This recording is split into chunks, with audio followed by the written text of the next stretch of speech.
السلام عليكم ورحمة الله تعالى وبركاته متتبعي شهوة فاطمة في نضاق. نتمنى تكونوا على خير يا ربي وانتم كتشاهدوا هذا الفيديو ديال اليوم ان شاء الله كيف ما كتشوفوا معايا.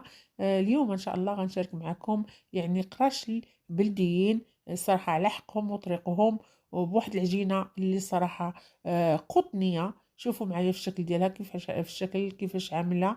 يعني الصراحه جاو خفاف بزاف بزاف بزاف وبمكونات اللي هي بسيطه.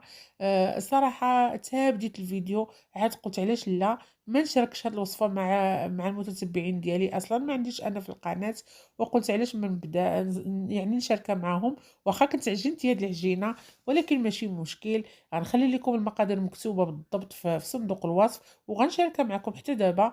يعني شفويا بالنسبة نعملو غير نص كيلو ديال الطحين مع نص كاس ديال السكر ومع واحد الخميرة ديال الحلوى وشوية ديال الملح وزنجلان، تقريبا واحد نص كاس ديال الزنجلان، حبة حلاوه والنافع، بغيتو تعملوا غير حبة حلاوه بوحديتها ماشي مشكل.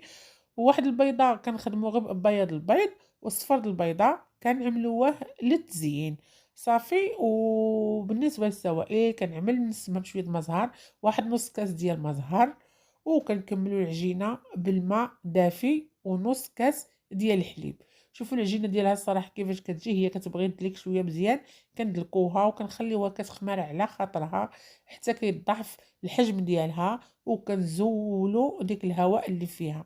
الصراحه العجينه جات مزيونه بزاف صافي. كيف ما قلت لكم ما فيهاش الحليب بزاف، غير نص كاس الحليب وممكن انكم تفاداوه. صافي كنقرصوهم على هذا الشكل هذا. كيف ما شفتوا بغيتوا توزنوهم وزنوهم، بغيتوا عينكم ميزانكم، يعني غير يكونوا صغارين ماشي بزاف. ملي كيخمروا واحد شويه كنزيدوا، مادام اننا حنا بغيناهم بلديين كنزيدوا كنقرصوهم على هذا الشكل هذا وكننزلوهم في الصينيه حتى نكملوا يعني الكميه كاع اللي عندنا على هذا الشكل هذا. ضروري هاد البلديين تيكونوا هنايا هيدا. وهنايا كيف ما شفتوا عندي واحد نسكافيه كعملت معها شويه ديال الحليب، وكنزيدوا على داك الصفر د البيضه اللي خليت. يعني ممكن انكم تخدموا غير بالبيض د البيض وصفر د البيض كتخليوه كتزينوا به على هذا الشكل هذا.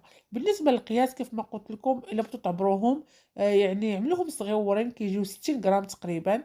الا بغيتوا توزنوهم، بغيتو عندكم ميزانكم، هما ما خصهمش يكونوا كبار بزاف، يعني قد ما كان الحجم ديالهم صغير كيكون من الاحسن وكيكون مزيون.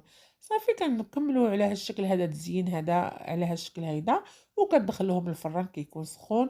كنقصوا عليهم العافيه، كنخليهم على نار مهيله وحتى كيطيبوا لينا. بالنسبه هنايا للتزيين كتعمل، واخا انا عندي فيهم الزنجلان بزاف من الداخل، كنعمل هنايا شويه تاني الزنجلان من الفوق. ضروري ديك الزنجلان الصراحه كيعطيهم واحد البنه، وديك النسمه ديال ما زهر وحبه حلاوه والنافع يا سلام، صراحه كيجيو مزيونين.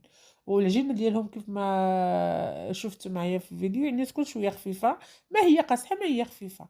هو السر ديالهم انكم تخليوهم كيخمروا مزيان. صافي كيف ما قلت لكم ملي كندخلوهم دابا الفران حتى كيطيبوا، ودغيا كيطيبوا ما كيتعطلوش معنا في الفران. صافي هذا هو الشكل ديالهم كيفاش كيجيو، الصراحه كيجيو مزيونين. شوفوا معايا كيفاش كيجي الشكل ديالهم، يعني دغيا كيوجدوا معنا ماشي كيديو لنا الوقت بزاف. ونص كيلو د الطحين تبارك الله كيخرج واحد الكميه. بغيتو تعملوا كيلو ديال الطحين يعني كتضاعفوا المقادير وكتبقى لكم واحد الكميه مزيان. شفتوا كيفاش كيجي الشكل ديالهم. نتمنى الفيديو ديال اليوم ان الاعجاب ديالكم، ولا عجبكم الفيديو ديال اليوم يعني عملوا بارطاج، وما تنسونيش من التعليق المزيونه ديالكم اللي كتحفزني دائما وكتشجعني وكتزيد تخليني نبحث على فيديوهات اخرى نشاركها معكم. وغنشارك معكم لي بريوش بالشوكولات، الصراحه كيجيو هائلين. هذا وعد مني غنشاركهم معكم، كيجيو مزيونين بزاف على حساب الوليدات. اذا دمتم في رعايه الله وحفظه، الى فيديو اخر باذن الله.